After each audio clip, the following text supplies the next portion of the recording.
यहीं गड़े खड़े मैं साक्षी रहा ब्रह्मा जी के ब्रह्म सरोवर बनाने और उसमें नहाने का।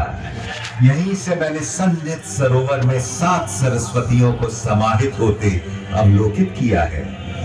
और इस ज्योतिषर से तो मेरा जन्म का नाता है। इस सरोवर के किनारे जन्म लेकर, इसके जल से सिंचित होकर, इसी स्थल पर इतिहास को बनते बिगड़ते बदलते देखा है। आपके सम्मुख विद्यमान इस वट वृक्ष ने,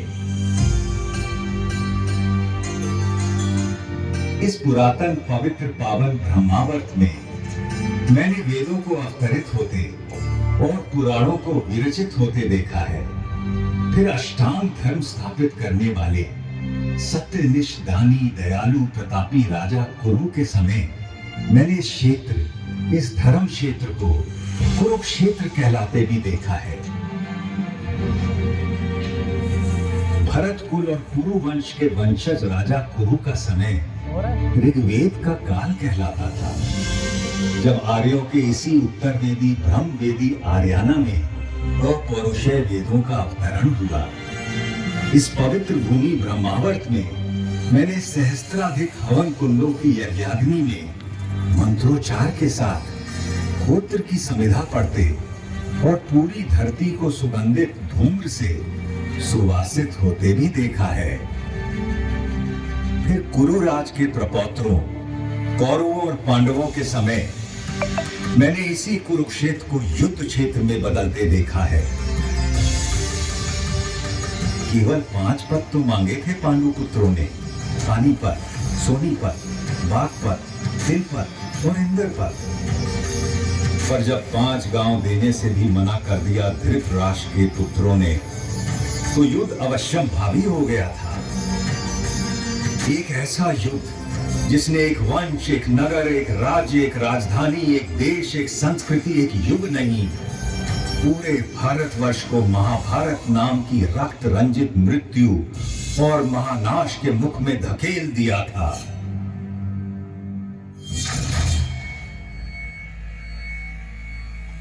सच कहें तो महाभारत का युद्ध उसी दिन शुरू हो गया था, जब जुए के मादक और मारक खेल के लिए धृतराष्ट्र के पुत्रों ने पांडवों को हस्तिनापुर के अपने प्रासाद में आमंत्रित किया था। जिसे द्यूत का व्यसन हो, उसे जुए की चौपट से दूर रखना असंभव होता है। पांडवों की ओर से युधिष्ठिर पासे फेंक रहे थे और कौरवों की ओर से मामा शकुनी। एक एक कर सारे दांव गांव धन धान्य और संपत्ति पांडव हारते चले गए। दूसरे भाइयों ने बड़े भाई को आगे खेलने से रोकने के अनेक यत्न किए, किंतु जैसे ही युधिष्ठिर मानने को होते, शकुनी उन्हें और उकसा देता। ऐसा कैसे हो सकता है कि पांडवों के बड़े राजकुमार के पास एक भी दांव लगाने के लिए कुछ भी न हो? और कुछ तो होगा, कोई रथ घोड़ा, दास दासी, चाकर भृत्य, स्त्री। हाँ, एक चीज है मेरे पास, मेरी पत्नी द्रौपदी, मैं उससे दांव पर लगाता हूँ। भैया, द्रौपदी कोई वस्तु नहीं, हम पांचों की पत्नी है वो। फिर कैसे आप इसे? ठीक है अर्जुन, तुम उसे जीत कर लाए थे, किंतु द्रौपदी में युधिष्ठिर का भी तो हिस्सा है। अभी इसका 5वां भाग काट कर दांव पर तो नहीं लगा सकते ना। आप पासा फेंके युधिष्ठिर, इस बार जीत निश्चित आपकी ही होगी।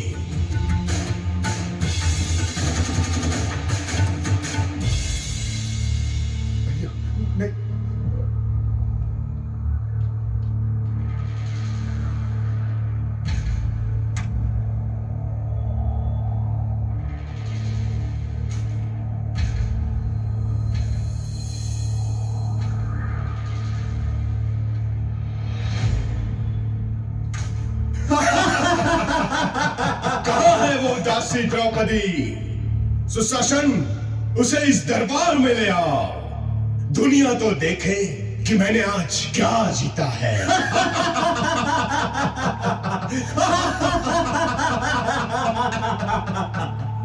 पूरे राजमहल में सन्नाटा पसरा था।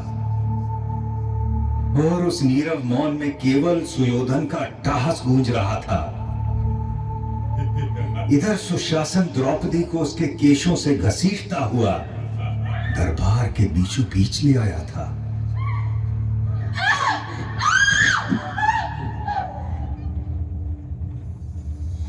पांच पतियों की पत्नी पांचाली, उस दिन तो तुम्हें ठीक से देख नहीं पाया था, किंतु आज तुझे देखकर मैं अचंभित हूं रूपवती द्रुपद कन्या। अभी भी ना तूने मुझे ठीक से देखा है, न जाना है, वरना तेरी हिम्मत न होती इस तरह मुझे भरे दरबार में घसीटने की। पापी! सही तो कह रही है। अभी तूने मुझे न ठीक से देखा है, न जाना है। सुशासन, चलो निर्वस्त्र कर दो इस दासी को। बस कर सुयोधन, तेरी हिम्मत कैसे हुई मेरी पत्नी का ऐसे अपमान करने की? सुशासन, दूर हट जा। यदि तूने द्रौपदी को छुआ भी तो मैं तुझे जीवित नहीं छोड़ूंगा। धर्मराज, आप ही बताइए ना, द्यूत में हारी हुई स्त्री पर किसका अधिकार होता है? जीतने वाले का या उसे हार जाने वाले का? अपनी आंखों के सामने इतना अधर्म तो न होने दीजिए धर्मराज। मौनम सहमति लक्षण। पुत्र सुशासन, निर्वस्त्र कर दो इस दंभी दासी को। कैसा पाप किया है आपने धर्मराज? अपनी पत्नी को मनुष्य नहीं, एक सूक्ष्म संपत्ति समझकर दांव पर लगा दिया। रोको इन्हें अर्जुन। पितामह भीष्म, आप तो हमारे कुल के सबसे बड़े हैं, रोको ना ये पाप। गुरुवर्य द्रोण, क्या यही सिखाया है आपने आपके शिष्यों को कि इस सभा में एक भी वीर आज एक नारी के अपमान को रोकने के लिए आगे नहीं आ रहा? पिता धृतराष्ट्र, देखिए ये क्या हो रहा है आपके सामने। अंधे हैं, वो कैसे देखेंगे? पगली, देखेंगे तो हम आज तुझे। रुको इसे सुयोधन, वरना आज के बाद आने वाली पीढ़ियां तुझे सुयोधन नहीं, दुर्योधन के नाम से जानेगी।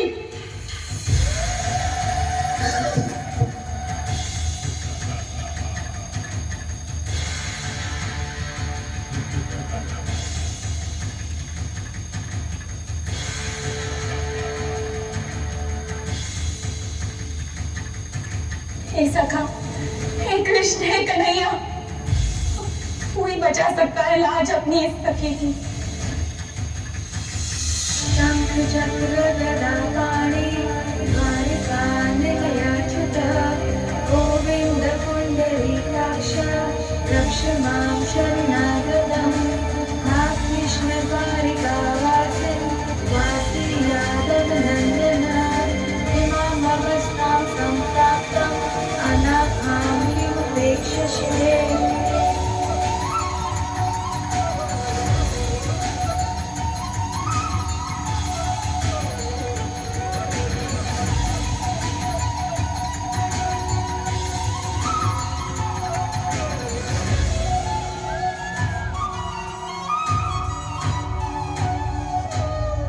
हे सखा, इतनी देर क्यों लगाती? तूने ही तो गलती की मुझे दूर द्वारिका से बुलाने की।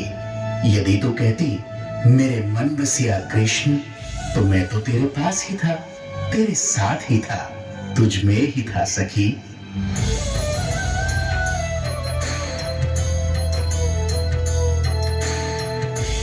कृष्ण ने उस दिन अपनी सखी कृष्णा की लाश तो बचा ली, किंतु इस घोर पाप, इस जघन्य अपराध, संपूर्ण स्त्री जाति के इस अनादर के बाद संसार को प्रलयंकारी युद्ध से बचाना अब केशव के लिए भी संभव नहीं था।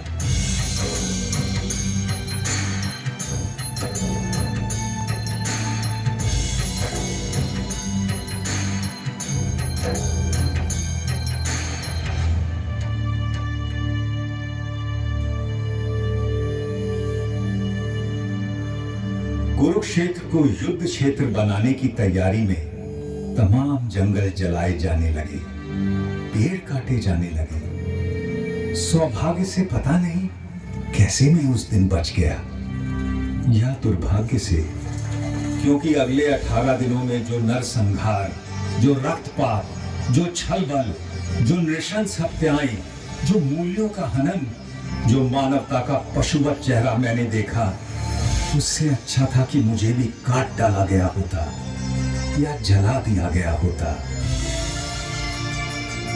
किंतु सबसे विस्मयकारी, विलक्षण और विचित्र था युद्ध का पहला दिन। कौरवों पांडवों की 18 अक्षौहिणी सुसज्जित सेनाएं यहीं सामने के मैदान में एकत्र होने लगी।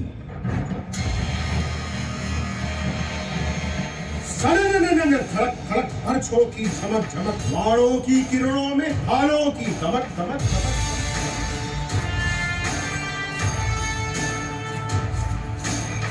अश्वों की खड़क खड़क खड़क खड़क खड़क खड़क, रथध्वज की लहक लहक लहक लहक लहक लहक, मृत्यु आलिंगन को वीरों की ललक ललक, सेना की खड़क भड़क, ललकारे चहक चहक। तूने हो गर्व से जो जीत दिखे झलक झलक झलक झलक, गज सेना धमक धमक धमक धमक धमक धमक।